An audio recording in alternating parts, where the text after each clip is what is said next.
welcome back to another Star Wars figure review. Next up today we'll be having a look at one of the figures from the 6-inch Black Series line. This is the figure line I didn't really intend on collecting really in the first place, because I'm more a 3 3/4 inch figure collector, as most of my shelves are dominated by them. But the two that I've currently got of Black 6-inch series, which are just kind of like the characters so much, I just thought they'd be worth having a bit of display. So the first one I'll give you a look at is Boba Fett.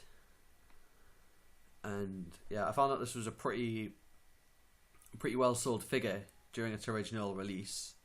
So I'm kind of glad I waited a bit, because I was able to get this straight off Star Action Figures and have it delivered within a week. I think I gave a view of this on my Comic-Con view video. But first we'll look at the display box that this figure comes in. As you can see, it's considerably different to the original Black Series packaging.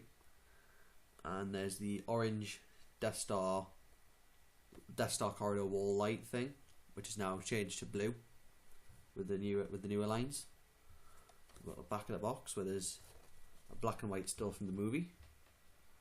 I think it's from the bit where Vader is telling him he may take Captain Solo to Jabba the Hutt after he has Skywalker. And of course you got Lando in that picture as well. And on the bio it says, the notorious bounty hunter Boba Fett prepares to deliver the carbonite frozen Han Solo to Jabba the Hutt. And it quotes, "He's no good to be dead." Just a bit of an impression of Jason Wingreen, not Tamara Morrison, the original. Now the reason I'm not really much of a Black Series figure collector is because they're twice the price of the 3 3/4 inch figures. So that was kind of the reason I didn't really get them. But I just thought I'd get these. I just got the two that I've got now, just like the characters so much. So, basically I took this figure out of the box, and like, this figure is brilliant. Especially the superb detail that he has all over him for body printing, and like all like sculpt that's like completely accurate. There with all the on his belt as well. So accessories he includes are his signature blaster pistol. This is an Empire Strikes Back version of Boba Fett, so there's no there was a bit on the end here that in Return of the Jedi, which gets sliced by Luke Skywalker, if you remember, in the film. And then there's also another pistol in his holster, which I'll get out in a bit. And he also includes his signature jetpack, which is, again, hints the Episode 5 version, because if you're actually a hardcore Star Wars fan like I am, you can spot little things in there. You can notice that Boba Fett's jetpack is actually the same as Jango Fett's in Return of the Jedi. I like the idea as well with detail on his helmet, like those paint scratches and the dents from previous battles as well. Unfortunately, the rangefinder isn't movable, so you can't really recreate that scene where he sat in the Slave One piloting it to Cloud City, which is unfortunate. But apart from that, this figure is brilliant, absolutely amazing. So articulation includes a ball jointed neck, although unlike 3 3/4 inch figures you can't remove the head, which is probably a good thing actually. I'll just remove that from there. Ball hinge shoulders and elbows, swivel forearms, and there's a swivel arm feather up here on the right hand due to the cable out here. Ball hinged wrists, which is a good feature.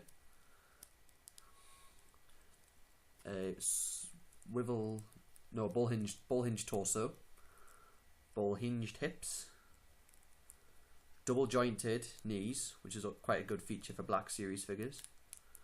So you can have them in different leg positions. You can have older ones. There's also a swivel. I make some swivel thighs further up, just so that you can move his legs around.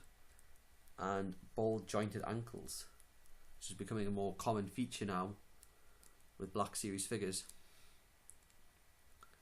Like I said again, his jetpack is also removable, so you can have the cloak but cape visible. It's also superbly detailed as well. And I love all like the accessories as well that he usually has in his armour. I've been painted on, says his Boba Fett logo, that Mandalorian, I mean, whatever it is. I'll just get out the pistol that he had. Just attach it.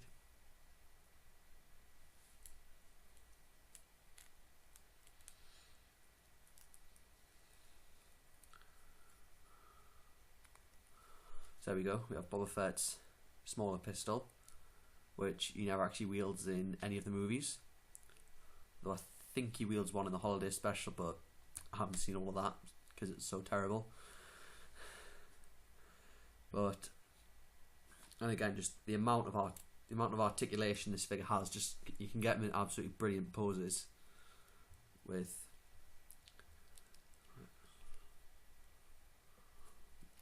just like that, yeah. But I think this, just take this off as well. You got the gun is superb. Also got damage detail as well, like paint scratched off. And you've got the area at the back as well as a small hole for his thumb so you can hold it easily. Just reattach it.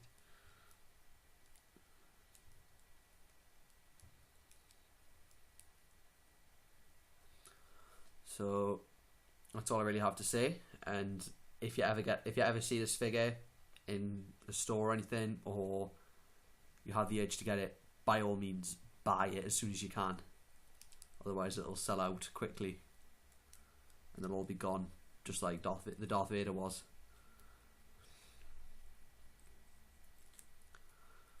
And I'll be, hold on, just reposition the gun again.